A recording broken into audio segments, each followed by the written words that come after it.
What is up, podheads? Back with another episode of the Podioslave podcast. My name is Tony. I am joined, as always, by Anthony. And we're going to time travel a little bit during our intro because some of the things we'll talk about will have happened in the future for us. But when this drops, they'll be in the rearview mirror, which is always interesting. It's always a little weird to do some of these intros and some of these recording pieces where we're like, when does this drop? How do we make this sound like we did that already? Right. What's been released yet? What hasn't been released? Because this episode will drop like 2 weeks from when we're recording. 2 weeks from now when we're recording. And then it's like, well, what is out there in the world? What it makes sense to even talk about? Like we don't know what we don't know. We don't always know the sequence of events with the episodes and all that. Right. That, and I mean, so we're going to talk a little bit about we saw Taproot this past weekend from today, but when this drops, it'll be like 2 weeks ago. We caught Taproot again in New Hampshire and got to meet Phil, who we've had on the show a couple times in person, and hung out at a karaoke bar. And his girlfriend Jennifer has got pipes on her, man. She can sing. She busted out a little heart. It was really an all-time evening. Oh yeah, it was. I think I was texting you. I said it was like an all-time night. You know, got to meet Phil. Phil's bassist of Taproot. Episode whatever it is, just search 76 and 77 were the first two. I forget when we had him on again, but it was like the beginning. It was like April of 23. Yeah, so about a little over a year ago. So met him in the karaoke bar. Is all time. Like I love that stuff because I wouldn't. It's not that I wouldn't go there. I wouldn't think to do that. You know what I mean? But if someone's like, hey, you know, I'm in town, meet me here. I'm like, all right, sweet. And it was awesome. There's a dude that, you know, put Steve Perry to shame. Journey cover. Crushed a Journey song. Yep. Yeah. And it wasn't me or Tony. It wasn't Phil. Some random guy. He was so good. Yeah, I think I storied him singing on our Instagram page, so a few of you may have saw, but he was phenomenal. And then, like I said, Phil's girlfriend got up there and she crushed Alone by heart. She's quite talented. And then another girl got up and absolutely crushed a Whitney Houston song, which like you don't touch that. You don't touch those, right? Like, but they were awesome. So this is our pregame to go see Taproot, which was, you know, they put on a great show and had a blast seeing them at Wally's in New Hampshire, and can't wait to do it again. And I'm happy that we finally got to meet Phil in person. Yeah, and it was a throwback night. If you listen to our interview with the Set Your Goals dudes, we talked about the fact that back in the day, you didn't know where you'd end up after the show or even before. And that show kind of reminded me of that, you know, because over the last 5 years or so, I'm leaving to go to the show as late as possible to catch the bands I want. And I'm leaving right after, typically, for the most part. There's not a lot of hanging out. You know, it's point A to point B. Where that karaoke bar, that's something that I would have stumbled on many years ago. And a lot of my a lot of my concert memories surround that kind of concept, which is, you know, go to Boston a few hours early, you know, meet up with people, check out record shops, and then after, kind of all bets are off. Yeah, and this was certainly we get down to Hampton Beach, which summertime, Hampton Beach, lots of people, places to eat. It's a great place to just kind of people watch too. So we got there a little early and got into the arcade, and we were people watching in there, and then we went and had dinner and we were people watching there. It was a blast. And then we end up at a karaoke bar with a guest of the podcast who's playing a show in that town that night. So pretty cool stuff. Yeah, that's what it's all about. We love. We met a bunch of the people that we've had on over the years. We met them some before we even recorded with them or interviewed them, but most have been after. Like, hey, you guys are in town. Let's meet up. That's half the fun with this stuff. Absolutely, yeah. And then last week we had Set Your Goals. That episode was a blast. We're so happy that people were able to dig into that with us, and just all time, Mutiny's all time, and Matt and Joe were very forthcoming and some fun kind of trip down memory lane talk. Yeah, we say that's what it's all about, like the live stuff, but deep diving albums. That's one that we would have probably deep dove like without them. You know, it's a great album. It stood the test of time. It was huge then. It still holds up. And then we found out that, you know, they were down. Hit them up, down to chat. And yeah, it's those questions. And actually, half the fun is like listening back and finding different things. I would encourage everyone, go back to your favorite album that you grew up with or whatever it may be. Go listen to it with fresh ears. Put on headphones, immerse yourself in it. You will find different things, and and that's like half the questions we come up with. It stems from that experience. Yeah. Yep. Yeah, it's listening to it through modern ears and that whole lens, and that's half the fun. And being able to think of questions in the moment that maybe we didn't when we listened to it the 300 times before. Now we're like, okay, let's listen to this through the ears of, we're going to ask questions about this actual record. I'm going to watch the music videos and come up with a corn joke. Like, it's what you do, right? I mean, you have fun digging into it in a different way that we hadn't maybe done before. So we appreciate anybody who checked that out. We appreciate anybody who's checked out any other of those back episodes. There's a bunch back there with a lot of different people from the industry. I mean, we're 220 plus episodes in, so thanks for being there. If this is your first time, awesome. We're here. We had a great conversation with Christian of Anberlin tonight, and we're really happy that we get to bring this one to you too, and excited to put this one in the catalog. Yeah. When we found out we had a chance to chat with the Anberlin guys, we were all about it. Definitely all about it. Lived with them, not literally, but lived with their music a lot back in the 2000s. They've continued at it, really. I mean, they've had some downtime here and there, but they're back in a big way. If you're not familiar with the current Anberlin story, there's a lot going on, right? They have their first full length in 10 years coming out in August on Equal Vision. It's called Vega. They're touring with Matty Mullins of Memphis May Fire. Stephen Christian, the original singer, kind of took a step back in kind of indefinite hiatus from touring, all that stuff. Matty Mullins filling in, and if you want details of that whole thing, we definitely do get into that with Christian. And it's a good story. It's a feel good story. There's no negativity with this, so you'll really like how this all came to be. Christian gives us the play-by-play of that, and how Anberlin is still a thing after all these years. And there was a period there where it may not have happened, but some nose to the grindstone, working hard, getting stuff together. They are still here, touring with 20 Years of Tears tour and doing the Ears for Lovers stuff too with Hawthorne Heights. And yeah, it's a really fun conversation, and Christian was awesome.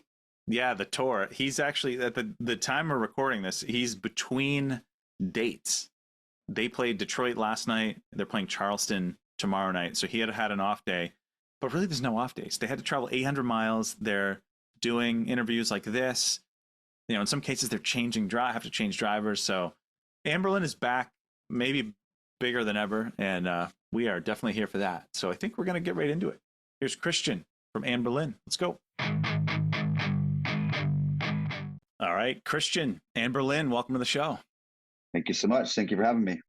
It's funny. We Tony and I were talking, I think it was yesterday, and we were set to have, I think it was Nate from Anberlin on the show a couple years ago, and it just didn't work out. I think schedules, we just couldn't find a good time. And that conversation would have been way different than this one. Like a lot's happened in the Anberlin camp. So I'm sure you're feeling that. Oh yeah. I mean, I don't even know what the heck we talked about a couple years ago, other than like, sorry, we can't really be a band right now. So yeah, I think it was maybe the EPs were coming into play or something like that, but it certainly is much different now. There's a lot more to talk about. I get the LP coming. You're on tour right now. There's a bunch going on in the Anberlin camp. So how are you right now? How do you feel right this second? Like mentally or physically? All of the above. Yeah. All of the above. Physically, I'm a little tired. Like I said before we started, we just did 6 shows in a row, which for the uninitiated, that's a lot of shows. Most bands will play, 2, 3, sometimes 4 shows in a row, but 6 shows in a row is like brutal for band and crew. So I slept into like 1 o'clock today, which is crazy, but I was just exhausted. Holy shit. Yeah. I'm normally up at like 6 with my newborn son. So 1 o'clock is like, I looked at my phone. I was like, oh my God, my wife probably thinks I'm dead. And then mentally I feel very good because, I'm sure we'll get into it, but we've been working towards this time and place for like 2 years, this tour. So many things all kind of like coincided at the beginning of this tour, and it's been years in the making. So, I feel very excited that this is all coming to fruition now. Well, because I'm sure this is exciting with kind of this new chapter, but even back in 2022, like when you guys put out the 2 EPs, 2022 and then 2023, that was kind of a surprise. I don't know if a lot of people saw that coming. So What was that turning point to pull it all together? To start, hey guys, let's kind of make stuff here. You'd have to, it's a long story starting in 2014 with us separating, and that story was that we'd just been on the road since, we were in high school basically. And some of the guys, we'd all gotten older and had started having families and being responsible for other people. And some of the guys just wanted to see what life was like on the other side for whatever reason. So we broke up for 5 years. And then in 2019, we reformed just kind of under the premise of like, well, we all still love each other. And we actually all miss, those times we would spend together on the road. So why not do it, working around everyone's constraints. So we toured a little bit in 2019 and then COVID hit, right?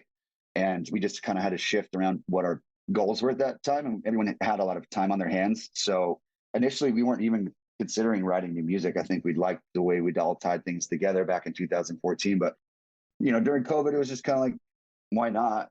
So we started writing, and that's, we wrote and recorded that first EP all on our own. And then we kind of shopped it around to see how we'd want to release it, self-release it, or, partner with a label. And so that was the Convinced EP. Sorry, not Convinced. That was the Silverline EP. And I think the goal and the plan when we signed with EVR was like, in this day and age, it's a common practice to kind of slow drip albums, release them as EPs and then combine them.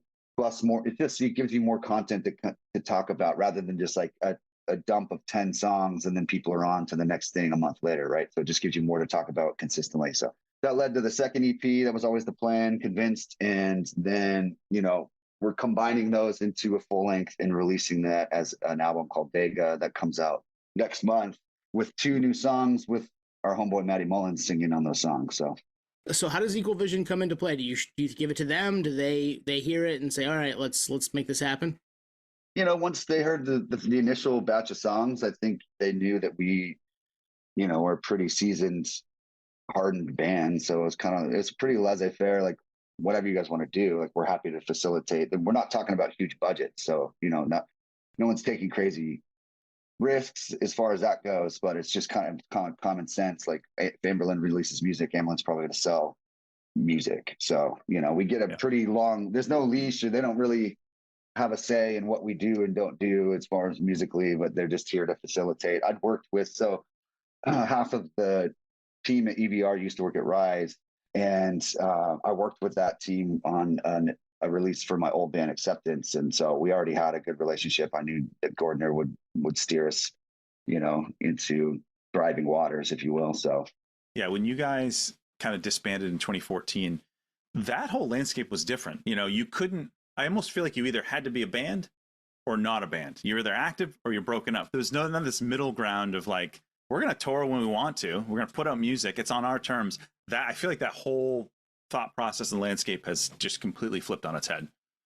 Yeah. I mean, even now, I think we're learning from even the plans that we made in 2019. Some of those aren't truly realistic. And that's, that's why we're doing what we're doing now, why Steven took a step back, why we're bringing Matty Mullins is, that there is this threshold that bands do have to hit in order to keep the business, running, if you will. And most of that fuel comes from playing concerts. So, if you're not playing concerts, making records in and of itself is not a sustainable business. You don't really make money from that as an artist, at least not at our level. So touring is like pretty baked into your business. And if you can't tour, then you don't have a business. And then that's the kind of the conversations we were having. So it shifted from like, yeah, let's just do it when we can, to like, no, we have to do a certain amount, right? Like last year, we only played 8 shows. That's not sustainable, No. Right. Yeah. You gotta hit the road nowadays as really any size musician to make any money. So how does Matty join? How do you guys find a way to get him on to do the couple songs and to do the touring thing with you? Yeah. So, it starts off as like a sad story, but it turns into like a triumphant story. So, Steven, like I said, the past couple of years, post-COVID was kind of failure to relaunch as a band. Like we had, our manager brought like a year of touring to us, not a ton, like 10 weeks maybe out of the year total, not consecutive, just like combined. And Steven was like, yeah, I can't do that. I can't get the time away from my job. So we had to, this was in 22, which was the 20-year anniversary of the band. So we had to kind of like call an audible, and we did these fly out residencies in cities where we would play at a venue for 3 nights in a row and play 3 separate records, which was great, but it was also exhausting because people were working normal jobs through the week and then flying out Thursday, Friday, Saturday, working, flying home Sunday, and then going back to work on Monday. So it was just like not sustainable, right? And it's not an ideal, normally an ideal way to tour is just get in a van or a bus or an RV or whatever, and you tour. The more consecutive shows you can play in a row, the quicker you break even, right? So at some point, you've played enough shows to where you're going, okay, every subsequent show after this is now a profit. That we've covered all our expenses. It's really hard to do that when you're flying out, you're getting hotel rooms, you're only in a city for 3 days. So oh yeah. And then last year was more of the same. We're constantly having conversations with Steven, like, dude, like what do you think you can do this year? And he's like, oh man, I just don't know. So that led to last year was just, Yellow Card was getting back together. I think they'd initially offered us at least half that tour, if not all of it, their reunion tour. And we were really only available to play like 9 shows. And even one of those, Steven last minute couldn't make. So we actually, had Matty come out and fill in, all the while knowing he was going to be permanently filling in. But at that time, it just looked like he was just coming out for the show. But anyway, so Steven calls me beginning of last year, and I'm at work, and we talked for a long time. And he basically was just like, hey, I know I've been holding the band back for all these obvious reasons, family and work and everything, which, I can't blame him for any of that stuff. And he was like, would you think you guys would consider touring with another singer? He said he preemptively talked to some of our contemporaries and other bands and friends and whatnot, because he wanted to have a solution, not just a problem. Wow. That's yeah, wild. It is wild. Yeah. And he's like, Matty Mullins really wants to do it. And I was like, okay, I'm like trying to wrap my head around how that would work, right? Just kind of like coming to the realization, like, oh wait, Steven, I was always hoping that Steven's schedule might lighten up, or he might find a place where it would make sense for him to be able to go on like 5-week long tours, and it just didn't sound like that was going to be anywhere in his future. So, I think I left that conversation in my mind thinking, man, I guess we're probably going to break up again, right? I called everyone else in the band individually, let them know the conversation that Steven and I'd had. And, I think that was the consensus initially, was just like, I don't know how that's going to work, man, And then the more we thought about it and we talked a bunch, I mean, like I said, this has been going on for like almost 2 years. So there were a lot of conversations with just the 4 of us, conversations with me and Matty, just like clarifying what he and Steven had even talked about. Like, what did Steven even tell you? Like did he say Anberlin only tours 2 weeks out of the year? Because that's not what I want to do, right? That's not going to fix anything. He was like, no, he said, full world tour. And, I got a kind of picture into Matty's history with the band, and he grew up a huge Anberlin fan. Like, he sent me a picture of himself in 10th grade with like swoopy red hair, and he's wearing an Anberlin shirt in his high school photo. So I was like, holy smokes, you're not kidding. And he's like, yeah, like he's got all these like vivid memories between him and his wife, listening to Anberlin, going to Anberlin concerts, that kind of stuff. So he was like, honestly, he was like, there's no other band that if they asked me to do this, that I would do it for, So it was a really cool story in that sense. So as I started realizing all these aspects of like why this would be a really cool thing, and the alternative truly was, it's like, I know where no leads. No is always means you're not going to do anything, right? Or you're probably going to break up again. And I didn't know where yes would lead. There's so many opportunities. I don't know how long Steven's going to step away for it. I don't know how long Matty's going to be here, but Matty was like 100% committed. And, I thought it was awesome. And he was excited, which made me excited. And it's just kind of slowly grown into what it is. But it's been strange. Like you said, I was at Furnace Fest last year, and Anberlin's playing, Salison was playing the next day. And Anthony Green came up to me and he's like, did you know that Steven called me to sing for your band? I was like, no, actually, I didn't know that. Wow. Shit. Do you know who else was on that list? I can't remember who else he called. I need to follow up with Steven. I'm surprised I never asked him, because it was just kind of like, I thought Matty was just like his first call, right? I think he might have tried to get some options. And but I was like, I didn't realize that. Like, that's crazy. Yeah. He was like, yeah, it wouldn't have worked, but Steven called me. I don't know if he ever told you dudes, but yeah, it works. It's not a normal thing, but it's not an unheard of thing that we're doing. But I think we're in our best form right now, to be totally honest. Well, what kind of makes this cool and unique is whenever something like this happens, the backfill's generally an unknown guy. It's like, hey, we brought this from this band, and it's like, I don't know, should I be excited? I don't know. And then like this happens, and I was like, whoa, that's like Memphis, huge band. Matty's a brand name, so is not, and they're active. It's not like he was, the legacy guy that's sitting dormant. He's active. It's just crazy. Mm-hmm. He's on tour all year. I mean, he just did like 2 months with Memphis and Asking Alexandria tour. He's on this tour, which is 3 months long, which is very long. It's massive. It's a massive tour. Yeah. Yeah. And then he goes back out on tour until basically the end of the year. So even when I spoke with him last year, he was like, yeah, next year's might be late for Memphis. Some of my other guys are wanting to like focus on some other things. And it turned out into him just like touring the entire year long. He gets bored when he's at home for too long. So did you guys have a relationship with him before? I mean, enough that Steven could call him, it sounded like, but with Matty? Yeah, it was a casual, when I would see him at festivals or, if he came through St. Pete, I would go to his show and, say hi. He's a entrepreneur. So he like has so many different things he's got his fingers in. And one point he had like a pomade. So he sent me a bunch of pomade. So we've been friendly for years. Right. But I didn't know him that well. You know what I mean? So the first time I spoke with him after we kind of landed on like, okay, let's try and move forward here. Like we spoke for a long time, just kind of like, and he told me all these things about his history with Anberlin, which I didn't even know. I knew he liked Anberlin, but I didn't know like at what extent. So yeah, he's just a wonderful person. He's super talented. He's like 100% professional. He's such a hard worker. Like he works harder than anybody else in this band. It's not his band, So it's just, it's raising the bar, which is amazing because it kind of felt like just a race to the bottom, towards the end there, not to throw anybody under the bus, but this band was an afterthought behind all the other aspects in our life. It was like last place, and it's like that's just not going to work being that. So it's nice to have someone that's like super dedicated, and it's making everyone else kind of want to meet him where he's at too, which is great. Yeah, that's got to feel like a shot in the arm, and probably needed now when you're kind of in the thick of it on that 3-month 20 Years of Tears tour, where like 6 days in a row, get a day off, have to talk to us two jabronis. And it's exciting times though, because the record on it, the whole coming out Vega, August 2nd, right? So people can get their hands on it then in physical form. Get to hear you guys playing some of the songs live right now out on tour. What ones have hit the best out there? I know we've listened to it. We're digging it. I think we listened to it on our way home from the Taproot show the other night. Like we were like, this is awesome. Like I'm excited to dig into this and talk to Christian about it. So what are people digging out on the road right now?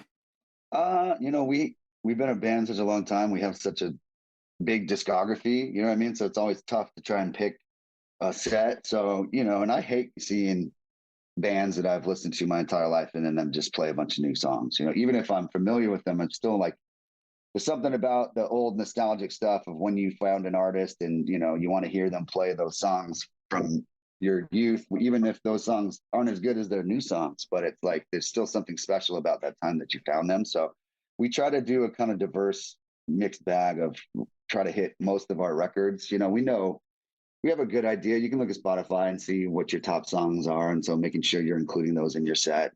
But we did add in Walk Alone, obviously, because we just released that song right before this tour started. So, we're getting a great reaction. We got some really heavy songs. We got some throwback Anberlin, poppy songs. That's kind of the direction we even took Walk Alone, was try and mix the kind of old, pop Anberlin that we hadn't really touched on in these previous 2 EPs and mix it with like bring it into the fold of the way we had been writing over the past couple of years. So it's a great tour. It's super heavy hitting.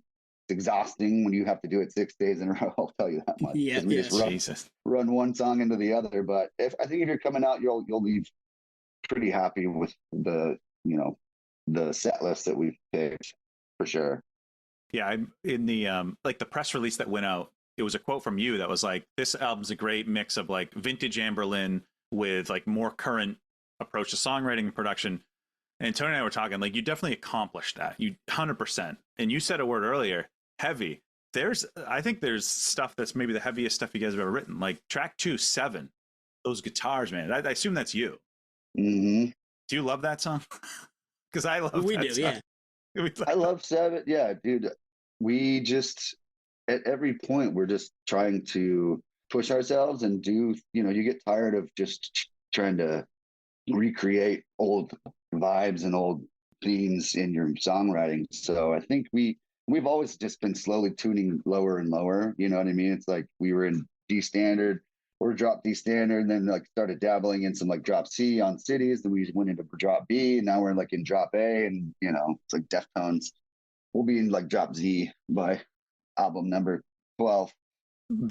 You're wearing a Cannibal Corpse cutoff tee, so like in 10 years you're gonna have Chris Barnes or something come back. He'll be the vocalist. Yeah, for sure. I just grew up a metalhead, so that's the reason I started playing guitar, was to try and play metal songs. I've just only been in freaking pop rock bands my entire career, though.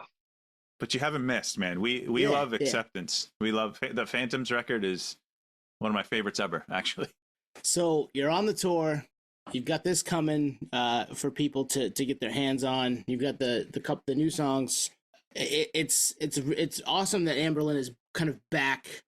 It feels like heavy, and obviously sonically there's some heaviness, but just in general, you're out there, you're doing it, and fans, I'm sure, are stoked to see that, because it felt like it may not happen again.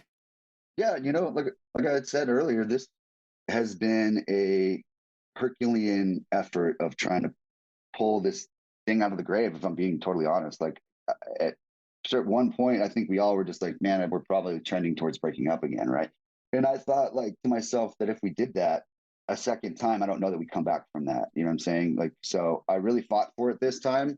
And we basically, pressed hard reset on our business. We have a new agent. We have a new manager. Like, we have a new singer that's like here and dedicated and ready to like put in the work that we need to put in. Because it's like, if you're releasing songs without touring, it's like, that's your main tool as an artist to market and even let people know that you're still alive and kicking and back full force. Yeah, it feels good. We've been working towards this for multiple years, and I think we thought, to be honest, like that we were probably going to break up again, and now this feels like a 180 from there. It's been like turning an aircraft carrier along, a lot of work, a lot of conversations, and to be here now is so exciting, and such a culmination and like vindicating of all the time. I know all the time that's gone into this and the work to kind of like, this was been the vision for a minute, and it was like, trust me. And there's been a lot of sacrifice and a lot of like hard work to like finally feel like you're an active band again, I think, truly. So it's great that that's being noticed as well. Yeah. And I think these songs, whatever ones you're playing from the new record, will definitely hit. It feels like, it's the production, the way you wrote the songs, it feels massive, feels big. It feels like it's primed for the live show, and I'm curious if that was part of when you guys are writing this record. Like, is the live experience, keep that in your head when you're doing that? I think it was more like, especially the two new songs that are, we just released Walk Alone. We're releasing 7 next month, and I think when we had those finished and we were kind of deciding what to do and which singer to sing on them, right?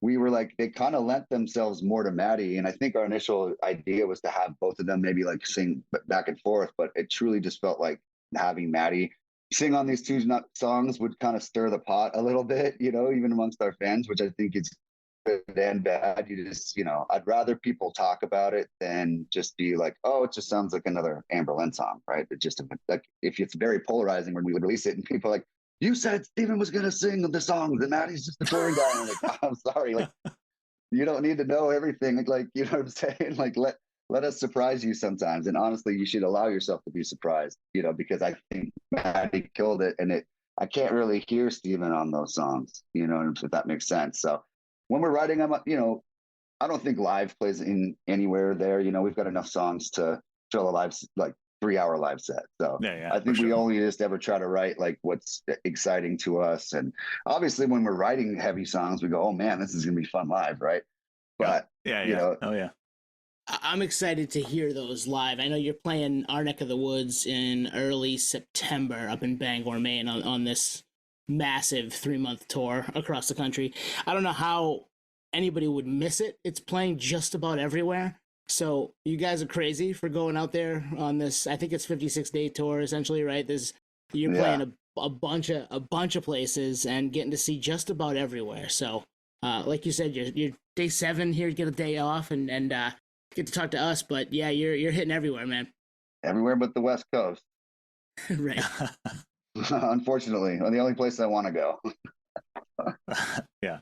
Yeah, because I think yesterday you guys were in Detroit. You're in Charleston tomorrow. I Google mapped that shit, 800 miles. I'm like, who did the routing? Dude, yeah. We had an overnight where we played one show and then had a 700-mile drive and then had to play the next day. Like, we have a day off here, so our driver can recalibrate. Our driver can half the drive. We had to bring in another driver because they're only allowed to drive a certain amount of miles or hours a day. So we had 2 drivers to basically do this like long haul between cities. It was crazy. Yeah.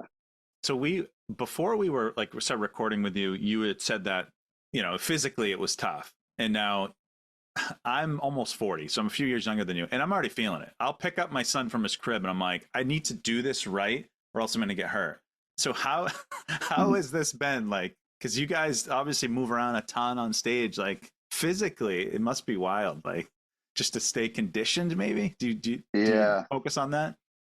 It's a funny story. So I was trying to like get in tour shape, and so I was exercising before the tour, riding my bike every day. And I literally 2 weeks before the tour, I crashed so hard on my bicycle. Wow. I just had a pedal strike when I was going into a turn. I went over the handlebars. This is like middle of summer Florida. So I've got no helmet on, no shirt on.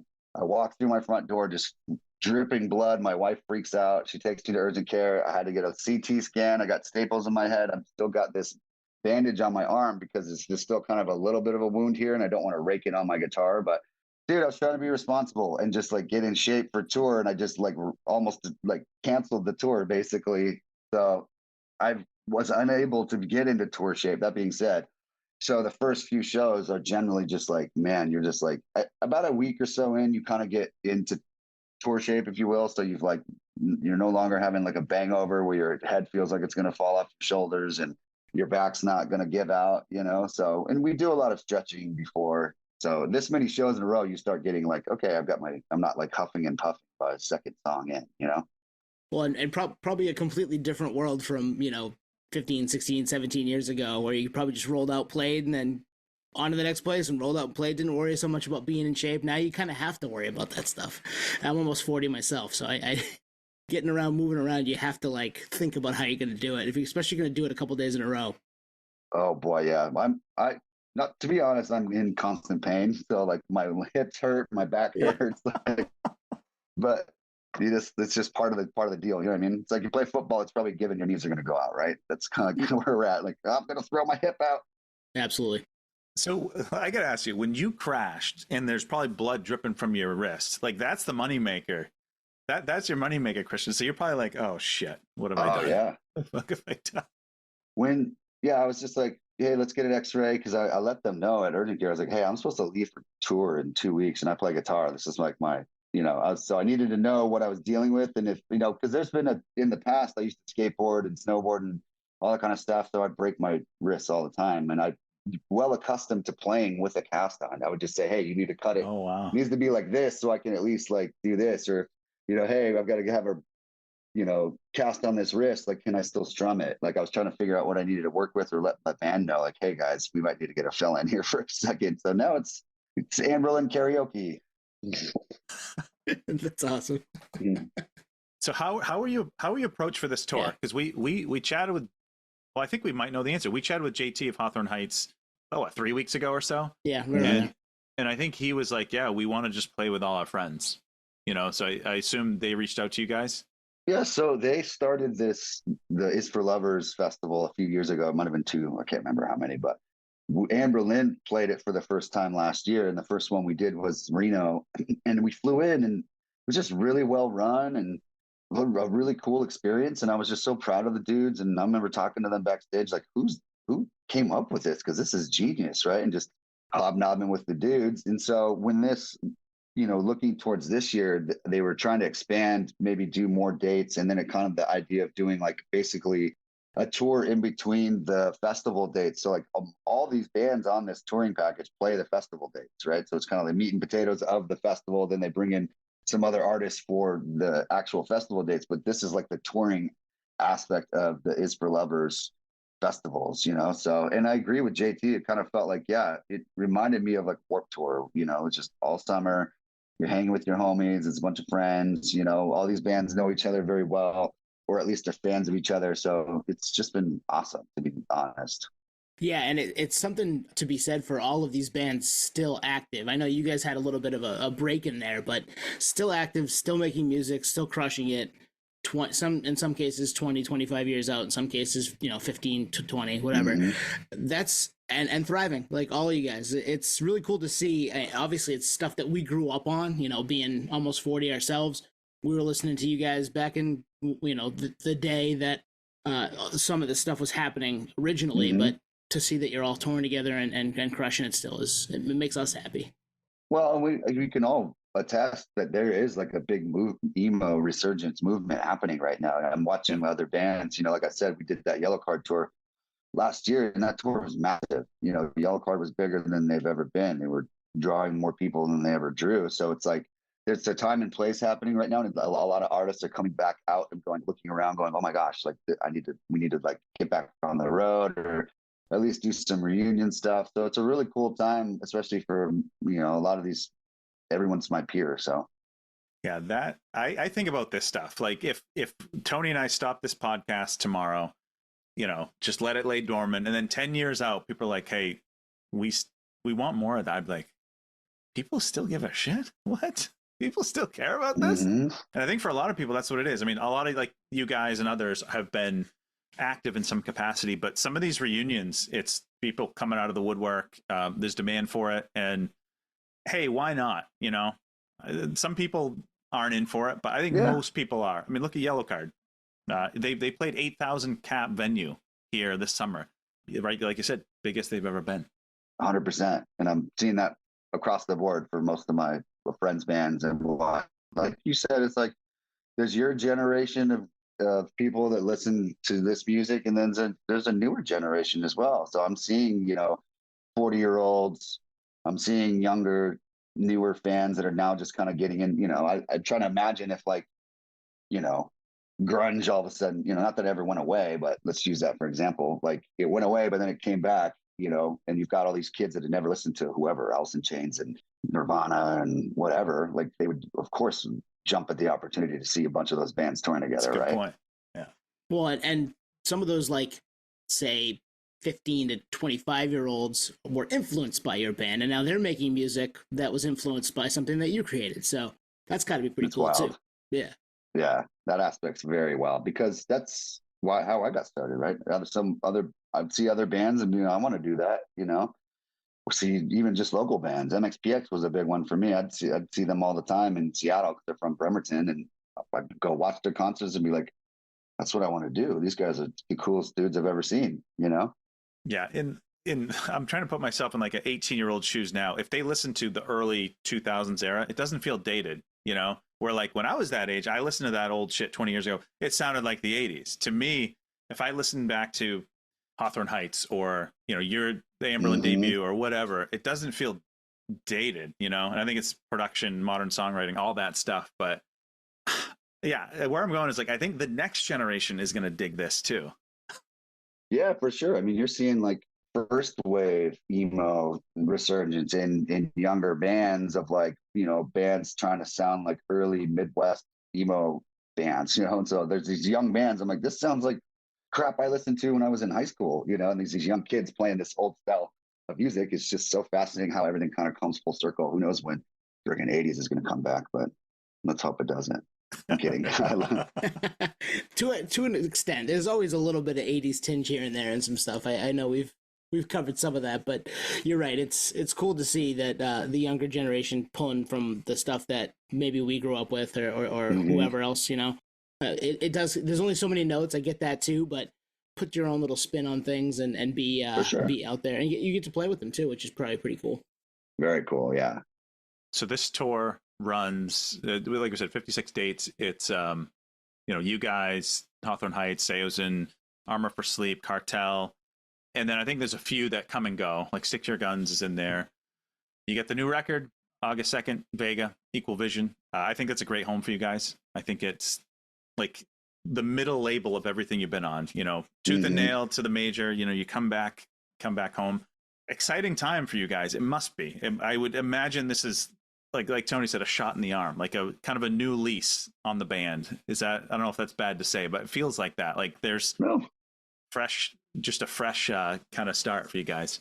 Yeah, we touched on it earlier. I mean, like I said, it was a hard reset, and I saw where we were going, and I didn't want to go that way. And I saw where I wanted to go, and just tried to figure out how do we go that way. You know, like I know where this is leading, and I'm trying to like shake everybody in the band, like guys, like we got to change something, or else we're gonna go away again. And I don't think we all want that right now. You know, and like I said, I was like, this time we broke up once. I understood the reasons, and I was like, I was really going to fight for it this time. So it's been great. And everyone's, you know, risen to the occasion. So, and we established a team that really kind of sees where we want to go and can facilitate that. And it feels really good that all these things that we've been planning for so long are now coming to fruition. It's just like, it feels good because like I said earlier, like I've known the amount of work it's taken. And so this is what I wanted to happen. And to have it happening is just like very exciting for me right now. You know, it's super morale raising and everyone's just very pumped. I mean, I'm sure we're going to be fried by the end of the tour, but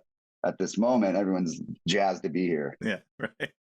Well, you can tell just looking at your face. You can tell that you're excited about it, and we're excited for you guys, and excited for all that's coming here down the rest of 2024 for Anberlin and for fans of Anberlin. So yeah, do you have anything we didn't hit, Christian? You know, I've been just trying to, in every interview, just, you know, encourage our fan base or anyone that's listening that is familiar with Anberlin and understand that, like, we're just trying to do what's best for ourselves and for our band and for even our fans. Like I said, is like, we didn't want to break up again. And this was kind of a workaround. So it's like, not a ton of, I don't want to like focus on negativity, but I can understand how some fans are confused and just like, well, that's not, you know, the band's not the band without Steven. It's just kind of like, Steven didn't want to be here anymore. So, you know, it was either break up, which leaves you without Steven, or it was do something new, which also leaves you without Steven. So we're just trying to do the best for everyone, like even for our fans, you know what I'm saying? And we really appreciate everyone pivoting with us, because I really think we're entering into like a really fun, cool period. Like there is no drama here. Everyone's just excited. Steven's excited. Matty's excited. Like Steven's still involved.